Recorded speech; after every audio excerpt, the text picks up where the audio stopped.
So good morning, Shona. How are you? Morning. Yeah, really good. Thanks, Kostas. How are you?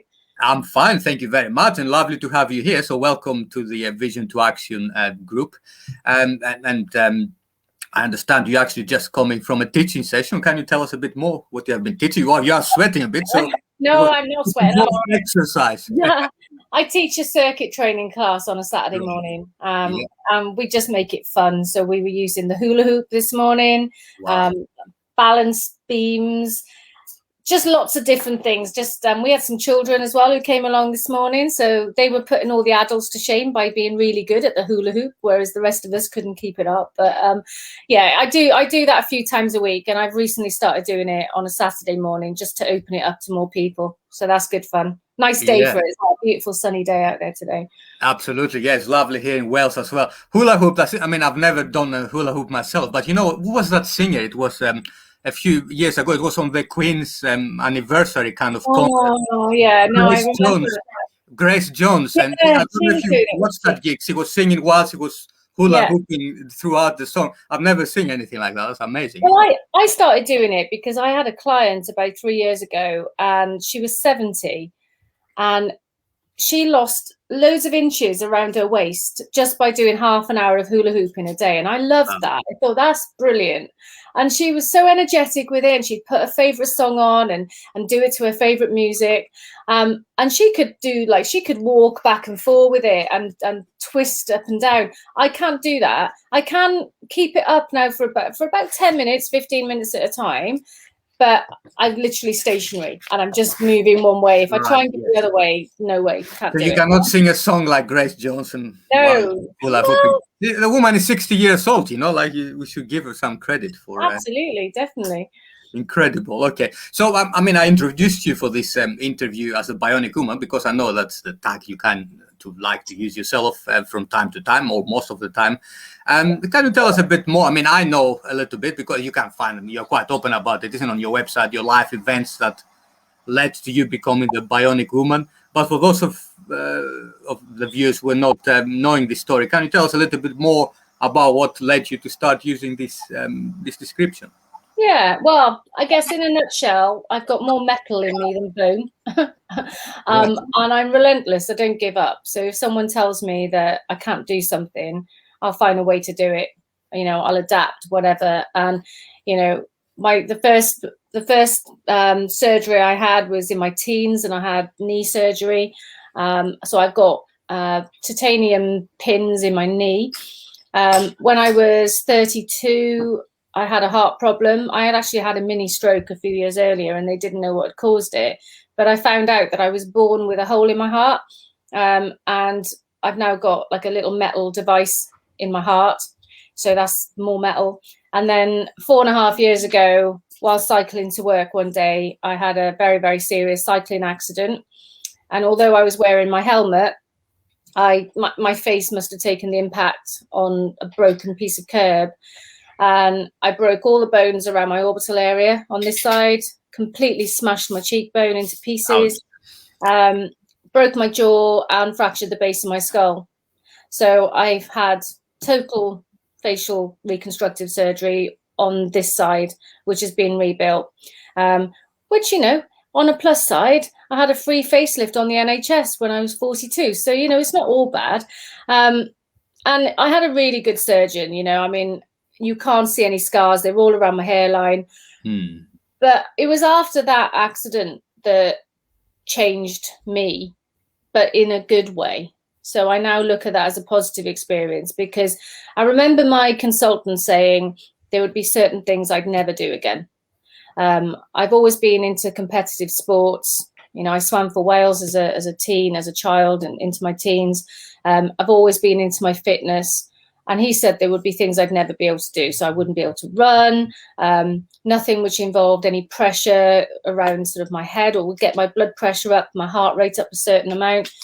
And the first challenge I had was we'd had a skiing trip booked a few months after the accident. It was about 11 months after, but a lot of my time was in recovery. And he said, you're going to have to cancel the skiing trip because there's no way you can fly. and the altitude will probably kill you because of the pressure I still had around my brain. So I looked at alternative ways to do it because I'd never been skiing and I was really excited about it, and I bought all my kit. So we didn't fly. We got the Eurostar down to the south of France. And then the way I had to deal with the altitude was to get off the ski lift at each level and then wait for the pressure to normalize again, which was a bit of an inconvenience, but I loved it. And despite never skiing before, I did my first race at the end of that week. So that, and I didn't do very well, but it was the fact that I did it. So I realized the power of goal setting. I'd never really done it before. And, you know, that feeling when you accomplish something that you really, you know, you set out to achieve, and you make it. For me, it was realistic. I knew I was going to do it. And I wasn't going to let myself down by not doing that.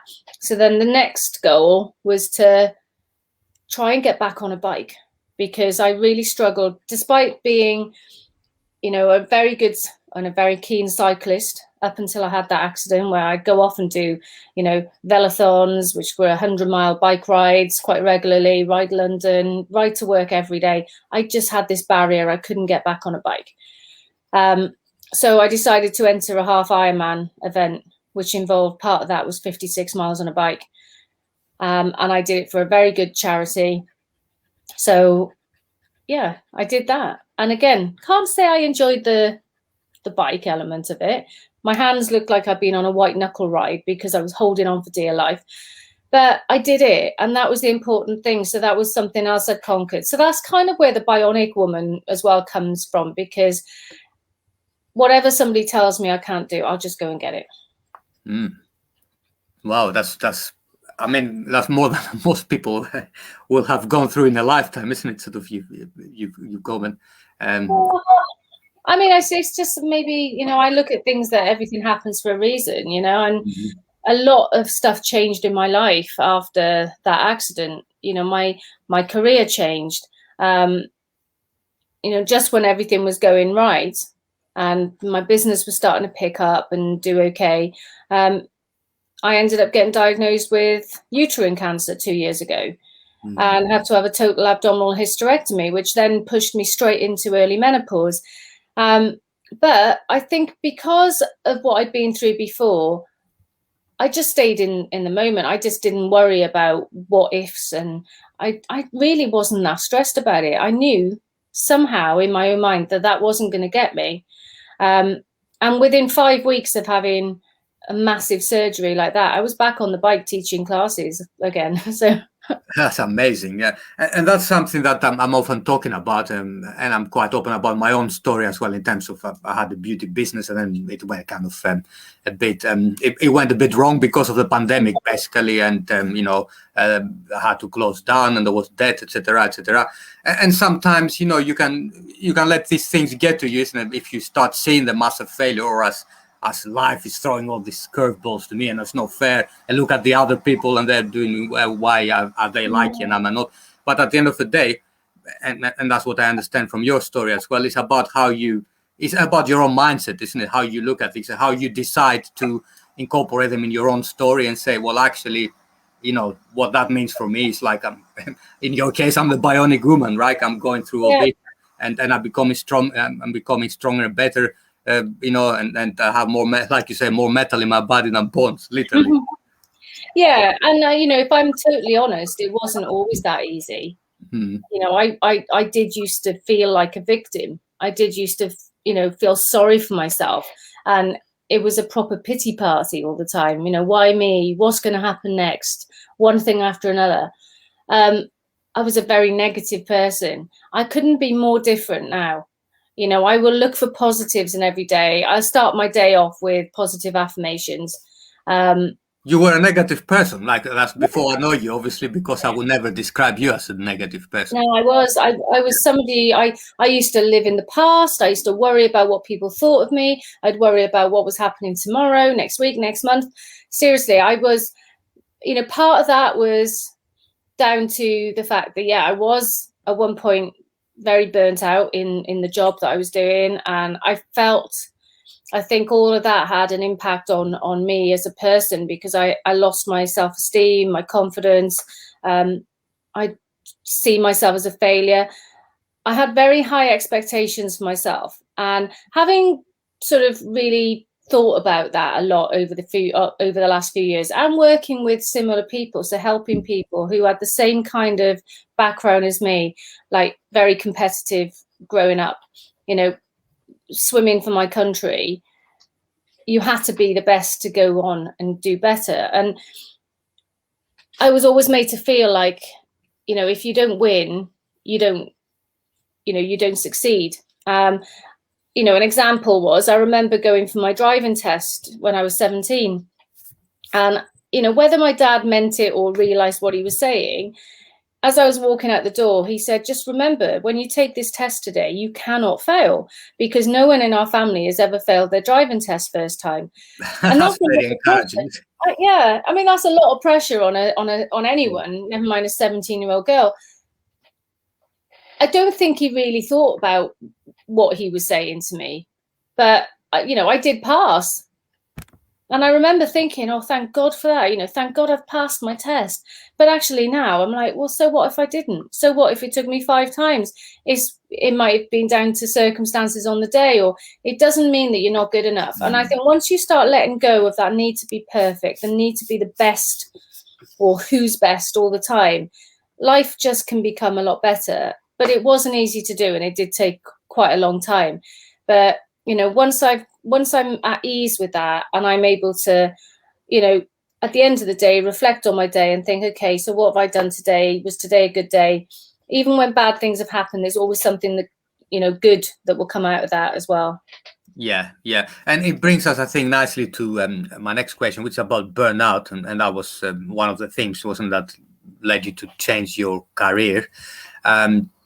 And I guess there's a lot of people around, are there? And I know, I mean, I've spoken to people as well who feel a little bit trapped in a certain job or in a certain career, and somehow they feel they need to put up with other people being a bit horrible to them, really, in the workplace, and not be nice and putting pressure on them, make them feel they have to work extra hours just for the same salary in order to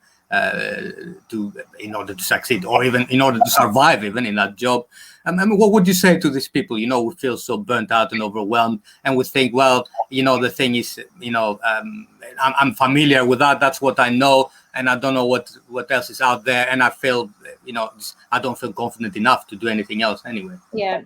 Well, I think that's the thing, you know, when you're in that moment, you know, when I was there, so this was going back 10 years ago, and my job just became toxic. I'd enjoyed it for the first sort of 10, 11 years that I was doing it. I was a lawyer.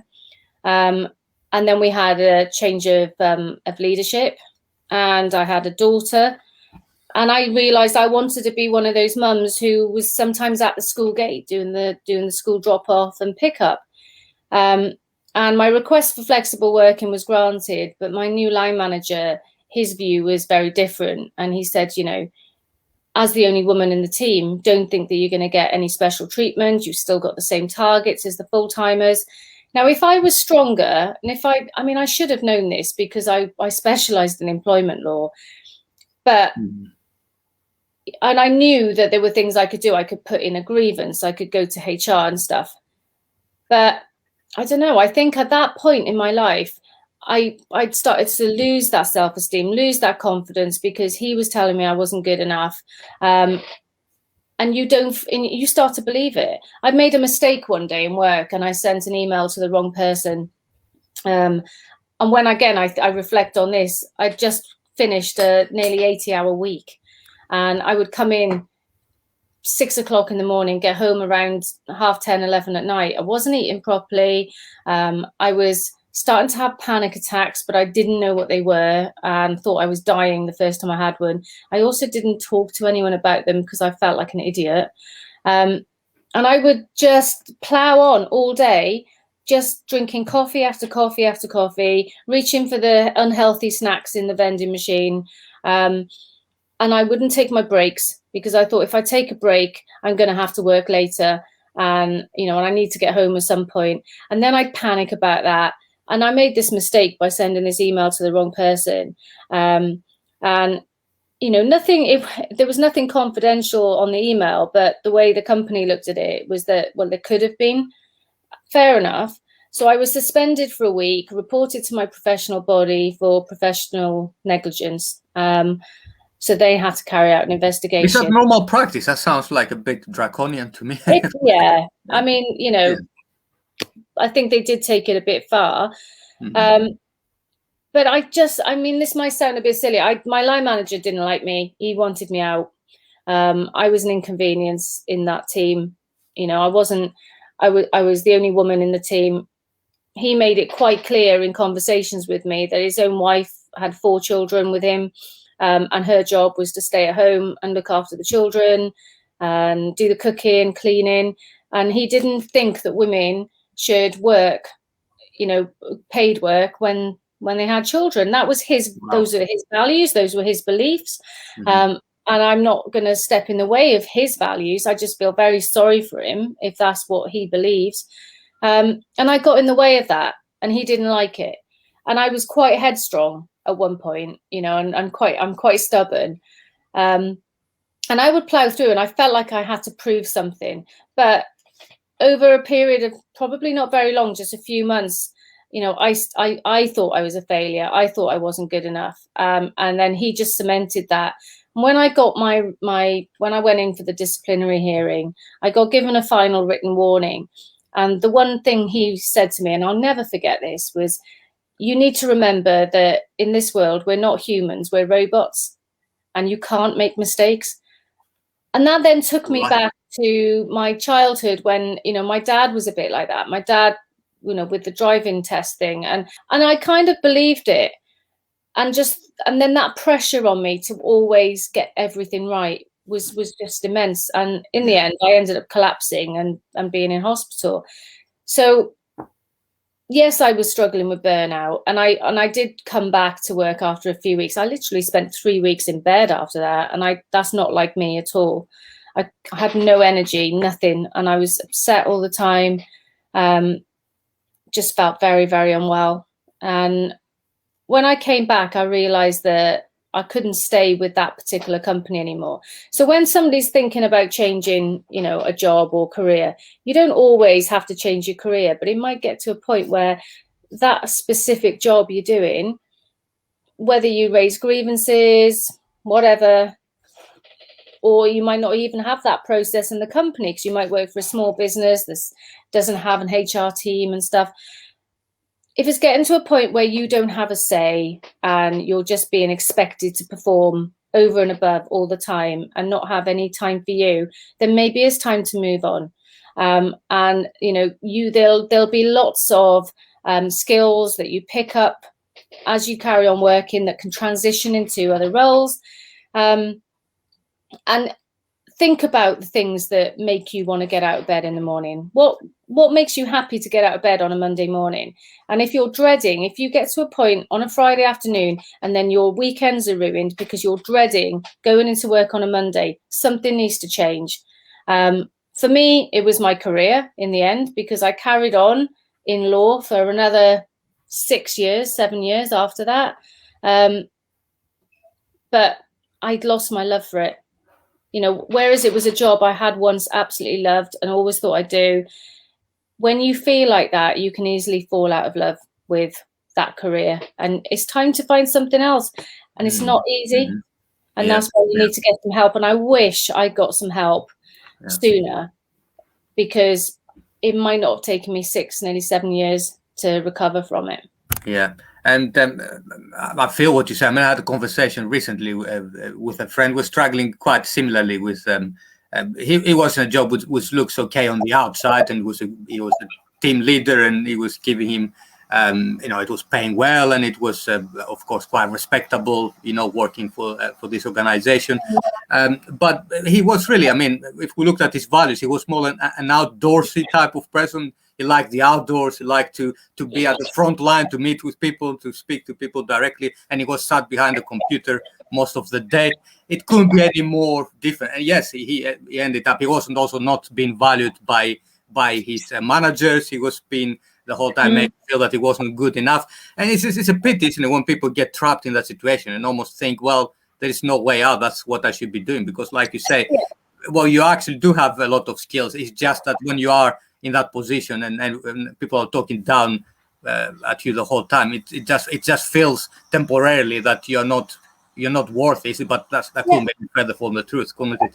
It is, and I didn't know how to break the cycle. And I've worked with a lot of people over the last year and a half, in particular, you know, with the whole pandemic. And I think burnout's got worse in that time because we're now living in this kind of always on culture. And I mean, I've used my husband as an example of this a few times. I was interviewed on the radio last week, and he was sat next to me while I was on the interview, and I thought, he can't say anything because I'm live on the radio right now. But when you go back to, say, the 90s, do you remember when the BlackBerry when the BlackBerry first came out, you know, the phone? Yes. And a lot of companies thought, oh, that's a staff perk. I'm going to give you a BlackBerry and a laptop. But that might have seemed like a bonus, a benefit, but it only encouraged people to then kind of think, well, actually, even in my own time when I'm at home in the evening, I've got to make sure I check my phone or check the laptop. So every time it pings or dings. And that became quite toxic. And I think, again, with lockdown, it's knowing when to shut off. So now I run my own business. I'm really strict and disciplined with myself. So I never work past 8 p.m. because if I work past 8 p.m., then I don't sleep very well because my brain's still alert and alive. So I've got a cut off, and I get people inviting me onto calls at 8:30, and I'm like, no, I can't do 8:30. So I have to have that boundary. Apart from doing a podcast with you today, generally I will not work weekends. So if somebody wanted to book, you know, a session with me, they can't book in with me on a Saturday or Sunday. Because for me, that's my family time, and that's time for me to switch off and recharge my batteries. And then throughout the day, I follow a method and I've kind of played around with it a bit. It's called the Pomodoro method. So you work consistently for the method says to work for 25 minutes, then take a 5-minute break. It depends on when I'm most productive. So if we're first thing in the morning, that's when I'm most productive. But when I get up in the morning, before I even look at my laptop or my phone, I spend a good hour doing stuff for myself. I will get outside, take the dog for a walk. I'll do some meditations, do my affirmations, just do stuff for me. Maybe even do a bit of journaling as well. And then I will check my day and start there. It's after I come back from that walk that I feel ready to own my day. And by doing that, I feel more productive around about 9 a.m. So if I was going to work between, say, 9 and 10, I'll work for 45 minutes, then I'll stop. And then I normally either just come outside, have a quick 5-minute walk, or I've got a number of playlists that I keep on my phone and on my Google thing. And I will just play a favorite song and just dance and sing around the kitchen like a loony. But that's all I need to make me recharge. I've come away from my computer or doing whatever I'm doing, and I'm ready to go again. So I can work in kind of 45-minute stages. Later on in the afternoon, I'm more down to 25 minutes because that's when I'm like sort of having that kind of lull time. But by doing that, I honestly get much more done. I'm much more productive, much more energized, more focused. And I would say for anyone to do that. But my husband, he's opposite, and he will sit at his desk. He will sit there all day. He will take call after call, be on Zoom calls, Teams calls, whatever. He'll eat his lunch at his desk. And then he will come and sit down with us for an hour or two in the evening, and we'll watch some TV. And then his phone will go at about 11 o'clock at night. And he'll hear his work phone like ping and his computer ding. He'll have to then go and check it. And 99% of the time, he's like, oh, something's gone wrong in work. I've got to deal with this problem now. And then he doesn't sleep all night. And then we end up having an argument because he gets snappy with me because I've told him not to check it. And my point there is if he was working in the office, which he was before lockdown, and now he's more kind of 50-50, he wouldn't have seen that email or that message until the next day. And this is what I mean about this always on culture. People are not switching off. They're not like, a lot of people now are working from home, and they're working, their workspace is also their relaxation space. And it's just finding out how to break that. I fully agree with that. It's a whole culture, isn't it? And that culture is driven by sometimes by the company itself, because, like you rightfully say, presumably in the previous times when your husband was office based, a manager wouldn't have dared to call him at 11 p.m. or whatever at home to say, because they would then respect the boundary. But now it's almost like, well, you work from home, and there's also perhaps an assumption as well from home that, you're not working as hard anyway because you're working at home, so you might as well be doing things the whole day, because I know that you're taking the mickey a little bit because you're working from home. There seems to be a little bit of that there, which I think is totally wrong, because all the studies that show actually productivity is going up when you work from home, simply because you don't have the distractions at work. My wife had to go back to work last week or the week before, after all this sort of long break. And there's a lot of chit chat there, a lot of things that she's actually less productive now than she was working from home. I mean, I think for a lot of people, they want a bit of both. They want to have the option, and people seem to miss those water cooler chats, in the office. I remember when I used to work, as part of a team in an office, if there was something that one of us maybe needed a bit of clarification on, it's like, oh, can I just pick your brains for a moment? And, you'd be able to reach out to someone else. Whereas when you're at home, you don't really have that benefit. And also as well, I've written a few articles on this. There is definitely such thing as Zoom fatigue. I find that if I'm sat in front of, if I'm doing a Zoom call for an hour, I'm much more tired after an hour of being on Zoom than I am if I was sat in a meeting room with other people. I agree. I think it's maybe because you're looking at a screen and you're concentrating more and being, you're there, you're present. It's a difficult one, but again, I had to learn how to readjust to this kind of way, like everybody else at the start of lockdown. And some of the mistakes I made was forgetting to put buffers in my calendar when I was scheduling in calls, and I'd have like someone booking in at 3 till 4, and then someone else 4 till 5, and then 5 till 6. And what I should have done is put a 15-minute or 30-minute buffer in, because then you find you're on 3 hours of Zooms back to back with different people, and that was too much. And no break. Yeah, exactly. And can I then make a controversial suggestion here for people?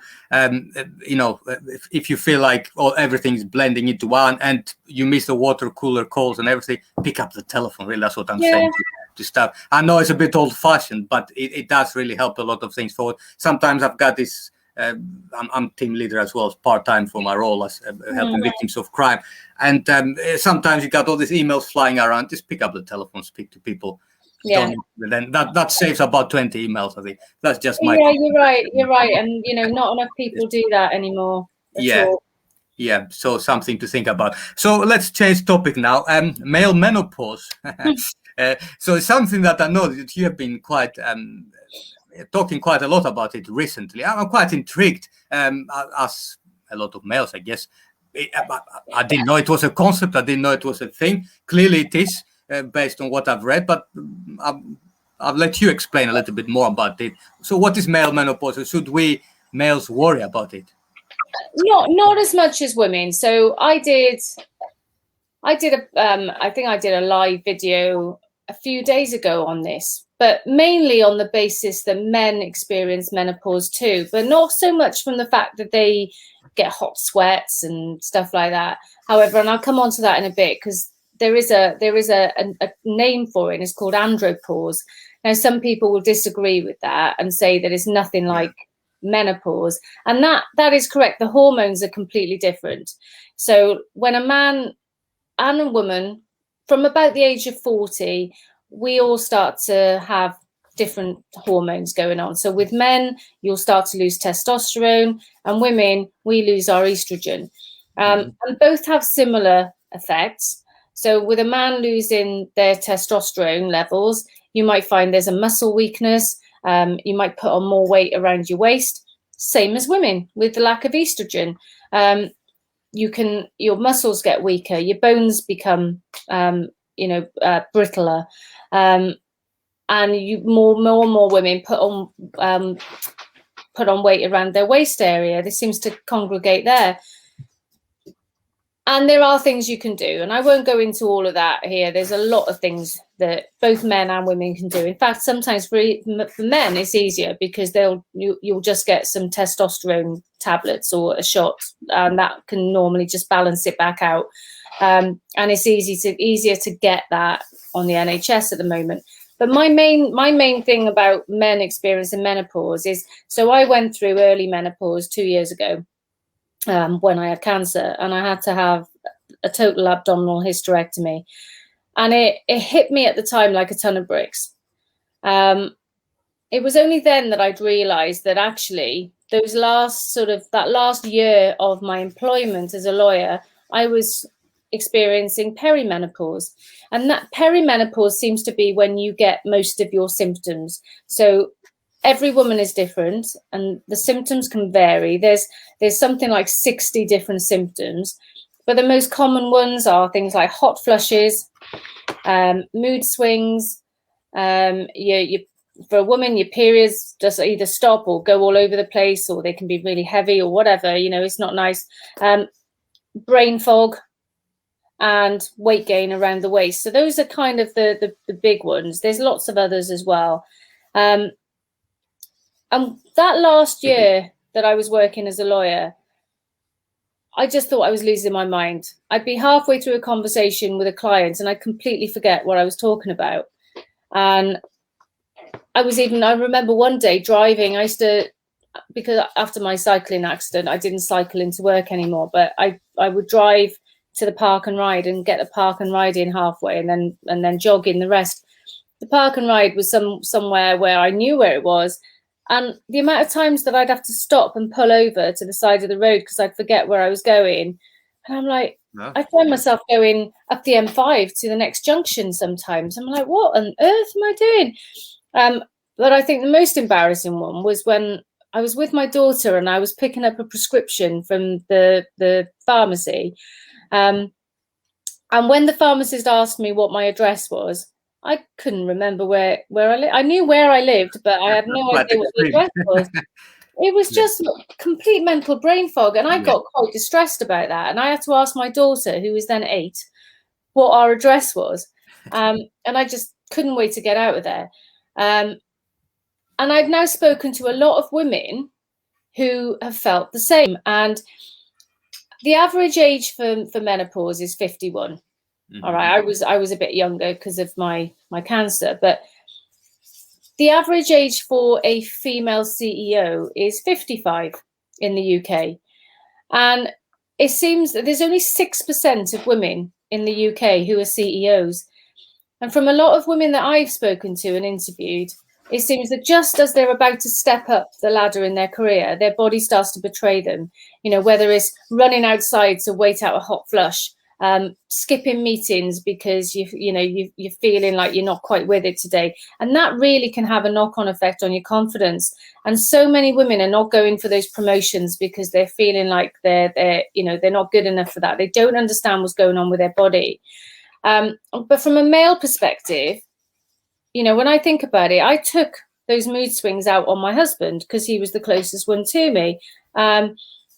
He didn't deserve some of that.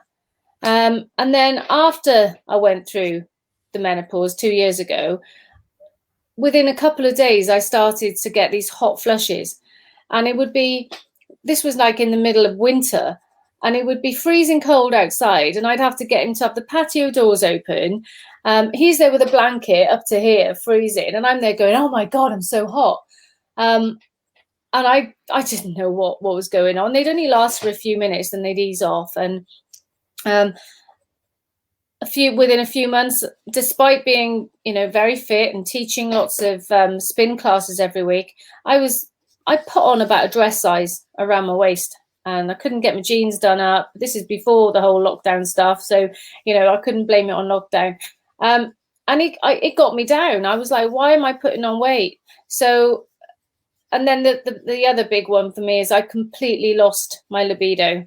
You know, I wasn't interested in anything at all, and I didn't understand why. And of course, then from my husband's point of view, he's like, well, what's the matter? You know, what have I done? Do you not fancy me anymore? And stuff. And I was having similar conversations with male clients around a similar age whose partners or wives were going through the same sort of thing. And, you know, they'd be like, well, you know, I feel really insecure because what have I done? Why doesn't my partner fancy me anymore? Have I put on weight? Have I gone grey? Whatever. And I'm like, actually, it's probably nothing to do with you. It's understanding, talking about it, raising awareness. You know, from, again, how many women, if they had a male boss, would feel comfortable saying, I need to take a few more breaks today and work because I've got a really heavy period? Probably not. Yeah. So it's just about normalizing it. But what I've done over the past year and a half, if not longer, I'd already done a qualification in advanced nutrition and weight management. And I went back to it and did an extra level, which focused on, and they call it older age nutrition. That's for 40 plus, right? I don't see that as being old at all. And it was knowing what exercises to do, what sort of food that we need to be eating without being on a diet. So I've now put together sort of recipes, nutrition tips to help with gut health, on how to get your waistline down, how to improve your bone density, your muscles, combined then with a really good strength training program. So without having to do too much cardio, you need to be lifting weights, both men and women, when you're over 40. And that has helped me to get my figure back to being what I want, but also to, in my words, have a joyful menopause. I don't have any symptoms anymore by just tweaking a few things in my diet and my exercise plan. And I feel like I'm 18 years old again.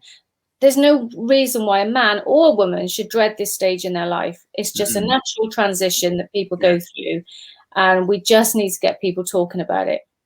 And I think what you're saying, and I asked yesterday a question in this group about sort of what do you think of a midlife crisis? Is that really a thing? I think it's often sort of they're talking about that sort of thing, isn't it? When people talk about midlife crisis, all these sort of physiological changes to the bodies that perhaps we cannot interpret in any other way than thinking that we have some sort of midlife crisis. But actually, this is perhaps some normal physiological reactions going in the body that we kind of need to understand. Yeah, I don't like these labels. You know, the other day there was a day and it was called Hump Day, and I think if you label something negative, then that goes into people's minds. You know, like in January, the third Monday of each January is classed as Blue Monday.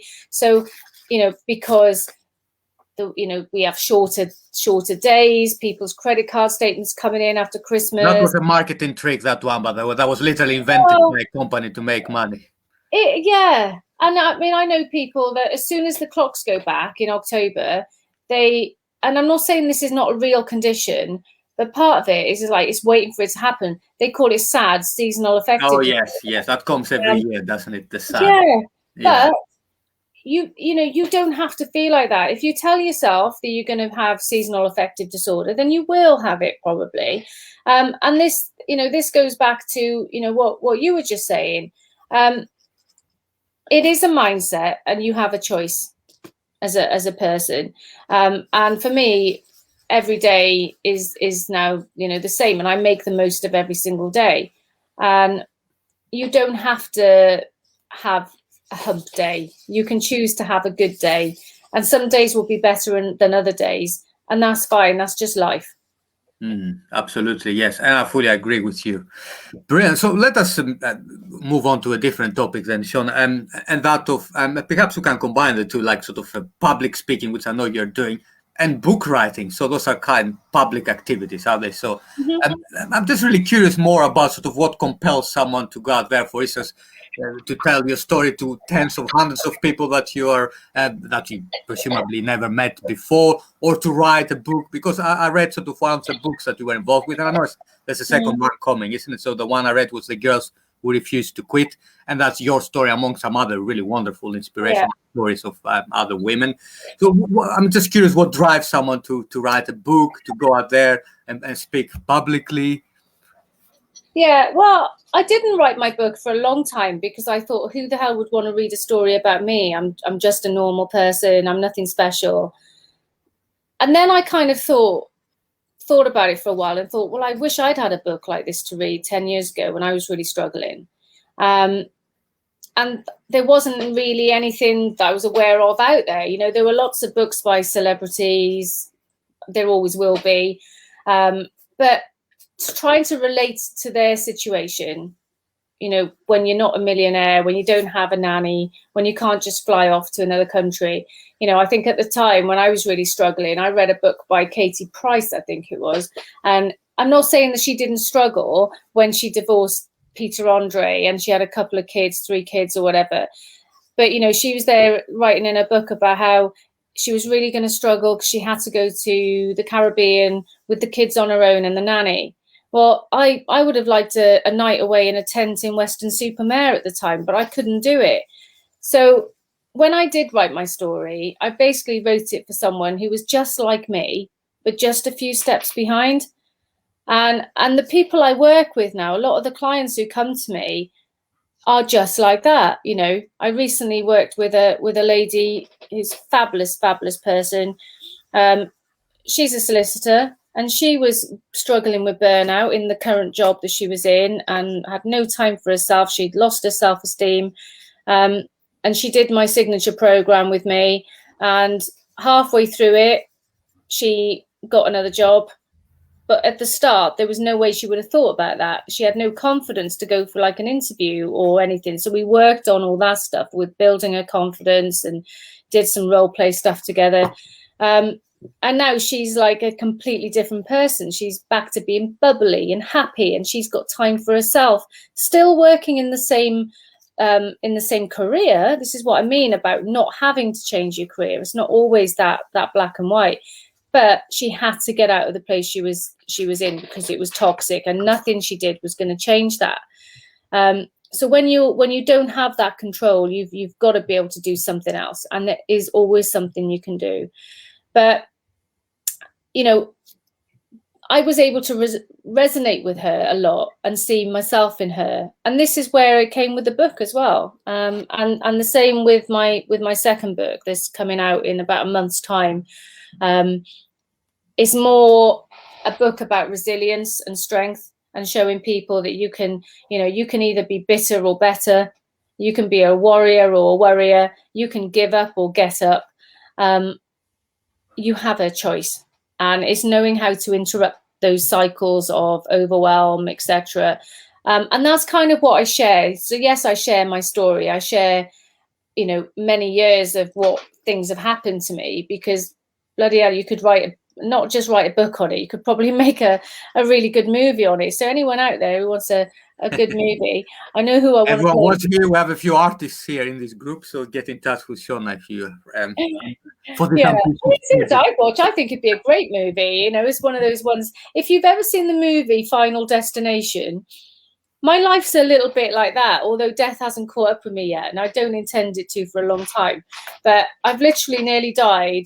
I'm on about 7 at the moment, so I'm not quite a cat, but I must have been a cat in a past life. But I laugh about it.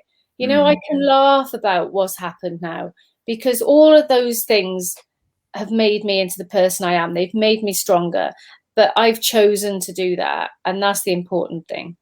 Yes, yeah, it's about choice, and I fully agree with you. Everything is about choice, and even things that are happening to us, sometimes people say, yeah, but what about these things happen and then I have no control? Yeah, but the control is in how you respond to the things that are happening, not so much in the things that are happening, but what are you doing with them? And that's what makes a difference, doesn't it? And I think focusing your energy on the things you can control rather than the things you can't, that's the important thing. Yeah. You know, I when I'm out walking the dog every day, I hear people having conversations about, you know, the numbers rising with COVID and us going back into another lockdown, all this stuff. Well, you know, these are all what ifs. And none of us know what's going to happen. No. None of us really have control over what the government does, etc. But you can control what you're going to do right now. You can control your behavior towards it. And that's my view on it anyway. Yeah, absolutely. And then by focusing on the now, you just kind of, you just don't get into this whole thinking, worrying about the future or bringing the past into it. And there's another mistake that people make sometimes in a day. They think that the past causes the present and the future because something happened in the past. Therefore, in a similar circumstance, the same thing will happen again. That's not necessarily the case because, you have the choice, like you say. So that's something that I'm quite passionate about telling people. Yeah. And I think, like, for me as well, and one of the most empowering things I think I was able to do, and something I learned when I did all my NLP training actually, was letting go, because I still had 3 people in my life that I'd felt had wronged me, hurt me in some way, and I couldn't let go of that. Every time I thought about either one of those 3 people, I'd end up feeling anxious, stressed, frustrated, angry, all the negative emotions. And as soon as I learned how to just let that go, swoosh it away, not let them come into my mind, or if they did, tell them to go away, because they're not welcome. That weight off my shoulders, realizing that they can't hurt me anymore. And going back to that statement of being bitter or better, I had a choice to be better rather than being bitter about it. And then just little things as well, like eliminating the negative things in your life. So I hardly ever watch the news anymore. I still seem to know what's going on most of the time, but I find the news is so negative. That's the thing, isn't it? You kind of, the news, and there's no point trying to actively following and getting depressed because you're going to agree anyway. Apart from when that fabulous 18-year-old won the tennis last week, that's the only positive thing I've seen, like in a news bulletin, but it's always negative, so that doesn't help. Yeah. Staying away from, if something's bothering me on social media, well, the best thing to do is just remove it, delete it, don't go into it, unsubscribe from emails that pop into your inbox, which you're never gonna read, and they just waste your time. And also toxic people, if there's people in your life that are making you feel like you're not good enough, and it's not always an easy thing to do, but just stay away from them. Or if you can't because maybe they're a family member, then just don't talk about those things that are going to lead to you feeling not good enough again. So that's the important stuff. Yeah, I fully agree with that. Okay. So, like many people in the self-development realms, Shona, you're doing quite a lot of things. So you're doing some coaching, you spoke about nutrition as well, physical exercise, public speaking, writing of books. Is there anything that unites all these things together? I mean, if I was to ask you to tell me in one sentence what you do, what would you respond? Well, for me, physical and mental health go hand in hand. So, I run my own gym, and I'm there sort of half the day, and then the other half is helping midlife executives recover and avoid burnout. So I guess I call myself the burnout queen, I suppose. Or burnout master. I've never really thought about it as a title, but the best thing I did to recover from burnout was to do something physical, start moving. Not everyone has time to go and do a full hour's workout, but you can still go and move. You can get up from your desk and you can move around for 5 minutes, go for a walk for 5 minutes. There's always things you can do. And that is the thing which will, that releases those happy hormones that you've got. And it's good for you as well. So it keeps you fit and healthy. It all goes hand in hand. Yeah. And it's also how you do things sometimes, isn't it? Because sometimes, like you said, people think of physical exercise, all this hustle and the hours in the gym.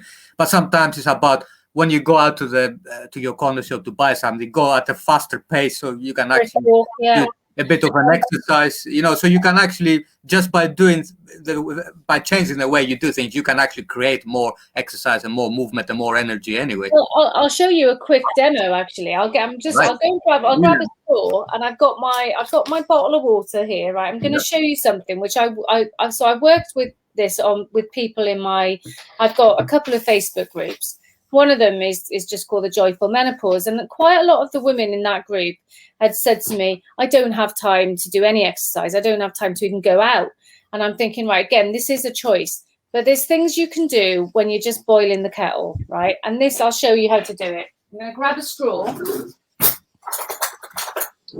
So all you do, I'm going to do it in front of you now while I'm on my desk. I'm going to pop this this straw in my bottle here. It's probably a bit bigger. I normally use a glass. And while you're waiting for the kettle to boil, you're going to come down, you're going to do some press-ups, and you're going to take a swig of your water. All right, so you do that until that bottle of water or that pint of water is finished. That way you're doing exercises, but you're also getting in the water that you need as well, because that's the other thing. A lot of people say they don't drink enough fluids. And I've had women post in the group, you know, videos of themselves doing this several times a day. And by the time the kettle's boiled, you can knock out 20 press-ups. Yeah. So little things like that. Or and two birds in a stone as well, like you say, like drinking water and doing exercise at once. Brilliant. Yeah. It's just knowing how to adapt. You know, I had a client last year who, before lockdown, he was working in an office or a place about 12 miles away, and he was cycling to work every day. And then because he had to then work from home, he found that he put on weight and he wasn't getting out and all this stuff, but you were still allowed to go out and do your exercise every day. So I just said to him, I said, well, why don't you then still get up at the same time as you would have been getting up for work, go out for a 10-mile, 12-mile bike ride. Technically, you're leaving the house and coming back to the office. It's just a different route. And I said, and you can do that. And to me, that was quite, you know, quite obvious.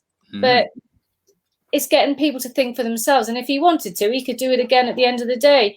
And I caught up with him a few months later, and he'd like lost about 2 stone, and he was happy. And that was great. You know, I just thought, brilliant. It's just knowing how to do it. And sometimes you need a bit of help for somebody to push you. Yeah, absolutely. And I'm a big fan of James Clear in his book Atomic Habits. I'm sure it's one of the books that you're familiar with. What you describe now is the sort of stacking habits, what he calls, isn't it? Sort of, if you sort of make it as a habit, every time you put the kettle on, in the meanwhile you do the push-ups and you drink sort of your water from the straw, that kind of becomes a habit, isn't it? And you almost don't think about it, you do it automatically. And that's how habits are created, good habits, such as drinking water, doing exercise, and all you have to do is stack it to an existing habit, which is like every X number of hours I put the kettle on. So I might as well do this while I put the kettle on, and then I create a new positive habit while I'm at it, which I think is a great way of doing things. Yeah, definitely. You know, anything else is normally just an excuse, and I just think, you know, if you've got to be in the right place to want to do something. You know, people will say to me all the time, oh God, I put on so much weight, I can't fit into my jeans. And I just say, ask them a question. What are you going to do about that? Or do you want to do something about that? So it puts the ball back in their court. I'm not going to say to someone, all right, you've got to go and do a 10-mile run, or you've got to go and do a weights workout. You've got to work out what it is that you enjoy doing. There's no point doing something you don't like, because you won't stick at it. But sometimes people just need that bit of motivation. They need that accountability, and that's where I help. So, you know, yes, I wear a few hats, but they all end up coming back to the same thing. So, you know, I now do all the things that I love doing. And for me, a Monday morning is a pleasure. I love getting up on Monday mornings. I'm excited about what I've got on that day. And that's a nice place to be. Yeah, absolutely. Brilliant. Well, Shona, that was very inspirational. So thank you very much for being here today on your weekend, because I know how precious it is that for you. So it's doubly appreciated. If people want to follow your sort of various activities, where's the best place for them to find you online? Most of the stuff I do is in my Facebook group. So I've got 2 groups. One's called Streamline for Success, that's quite a big group, and that's tends to be full of people kind of around about sort of 30 plus, who maybe are struggling with time management or whatever it is in their lives, burnout. And then my other group is solely for women generally over 40 who are perimenopausal or menopausal who want to have a joyful menopause. I'm also on LinkedIn, and I have got a website as well. So my business is called Mindset in Motion. Right, brilliant. Okay, so that's where people can find you online. So thank you so much, Shona. Thank you very much. I'm going to end the broadcast now. Thanks, Costas. Thank you.